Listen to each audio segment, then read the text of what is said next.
Hi, everybody. It's the Monarch Oracle with your daily pick a card reading for Sunday, June the 19th, 2022. Happy Father's Day. Happy Juneteenth. One day early. Anyway, I hope you're having a good day. Today I'm using the Archangel Oracle card deck by Diana Cooper, excuse me. And I'm actually going to read from the book because her canon of archangels are way bigger than, say, Doreen Virtue's canon. So I'm not familiar with all of them. So I'm going to read a little bit from the book, and then I'm going to talk about it. I'm only choosing one card because these are archangels, so they deserve a little extra time and don't need another card to support them. So think of a question. Actually, think of which archangel you need guidance from. Yeah, that's better. Okay, close your eyes, take a deep breath, clear your mind, and then choose either from the green butterfly, the monarch butterfly, or the yellow butterfly. And I will be back in a second. So if you chose pile 1, you got the Archangel Jerusisa, and the message is, create a solid spiritual foundation, be in service to the planet. So this isn't a Gaia card. I at first thought it was, but then I read the description a little bit, so let me share this with you. Archangel Jerusisa's influence spreads throughout the universe. Her gray and white colors radiate like spokes around her. Her etheric retreat is in Hollow Earth, and Hollow Earth is the theory that there are beings that live below the surface, and that the Earth is instead of like this molten piece of rock, is actually hollow at a certain point. And she works with the beings there to hold Lemurian wisdom steady and active. Lemuria is this mythical continent that was very magical, that was between two of our present day continents, where more magical beings resided. Sorry for the shorthand.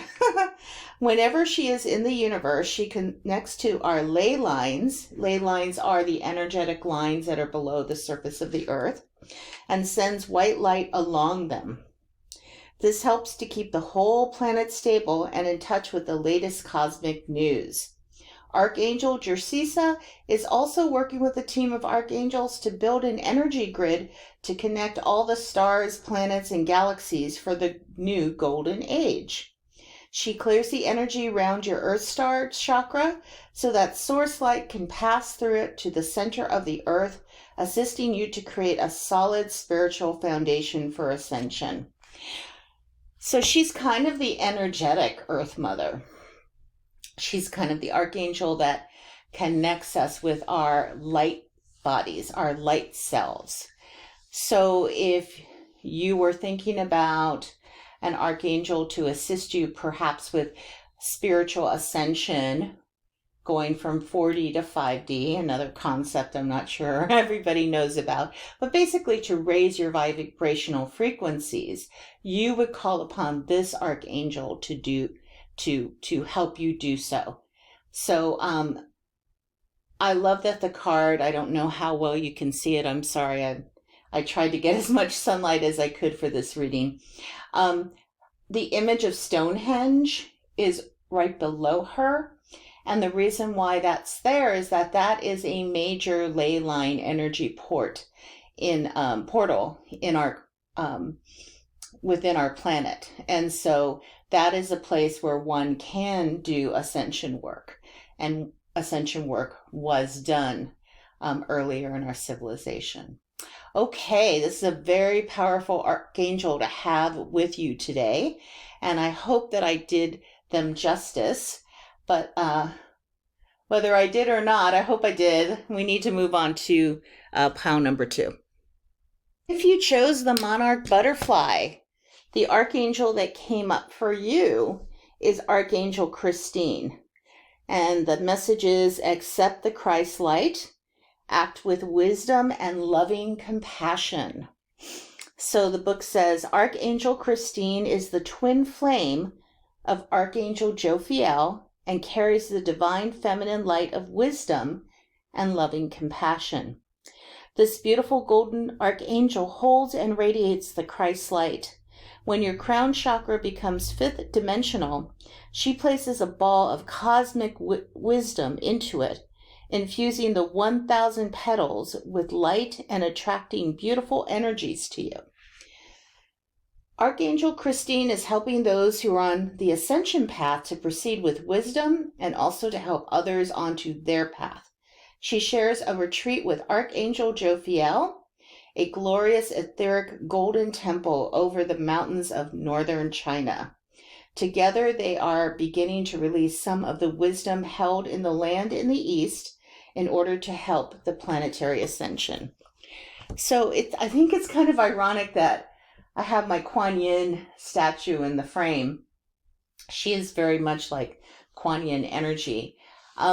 What's really interesting to me is that China has the longest uninterrupted recorded history on the planet. And so, and they are wisdom keepers. They have many strong spiritual traditions. So it would make sense that the temple is in northern China. Northern China is probably very remote from my understanding. And although it's not on the ground, it's above, it would be a place that would have a certain amount of safety just because it's not very populated. So it also makes sense that that this temple would be in northern China because China does value its history and its spiritual traditions. So she is urging you to connect with your light being, kind of in a more etheric way than pile one, but definitely urging you to go onto the ascension path in terms of spiritually connecting with your light self. And that's done through meditation, through spending time in solitude, through prayer. So what I'm getting is that this is something she's urging you to do. And if you can still your mind long enough, she will, or at least her energy will appear to you within your mind's eye. Okay, so on to pile number 3. Hi, if you chose pile number 3, you got Archangel Michael. And I'm going to read from the book, even though I think most of us know a bit about Archangel Michael's energy, but what Diana Cooper writes about him is quite interesting. So, Archangel Michael radiates glorious royal blue light and beams strength, courage, and truth over individuals and humanity as a whole. He shields you with his deep blue cloak of protection, but his aim is to enable you to protect yourself with your own inner power. He is helping you to strengthen your aura, which is your own personal shield. His angelic retreat is above the glorious turquoise Lake Louise in Banff, Canada. When you visit him there in your spirit body, he offers you his sword of truth. This enables you to speak and act with integrity and inspires you to be true to yourself. Archangel Michael is in charge of the throat chakras of humanity. When this center is completely open and awake, you will live in total honor and honesty, and everyone will trust you. You will also be able to communicate telepathically with all sentient beings on this planet and beyond. Very interesting. So I know that for me, in my experience with Archangel Michael, I first really learned about him when I was living in Mount Shasta, and I was feeling very anxious, and had I done the right thing moving to this place that, although is geographically gorgeous, is actually pretty inhospitable in terms of its residents. I hope you don't live in Mount Shasta. Anyway, I called upon Archangel Michael a lot and asked for protection. And I remember I called on him so much, and he doesn't mind, but I mean, it was getting a little ridiculous. He said to me telepathically, He said, you know, you can do this for yourself. You don't need me to always protect you with my sword of truth. You can learn how to use your own sword of truth to protect yourself. And I started to do that. I listened to him and I started to do that. And over the years, I've become more and more confident.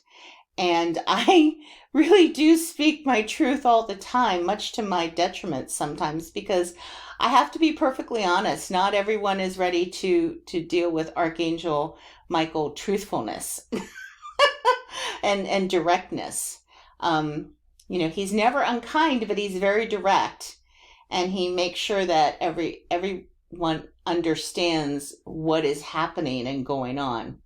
So when I invoke Archangel Michael and his sword of truth, or my sword of truth through him, that's kind of what happens. And sometimes the reaction is good, and sometimes the reaction is a little shocking.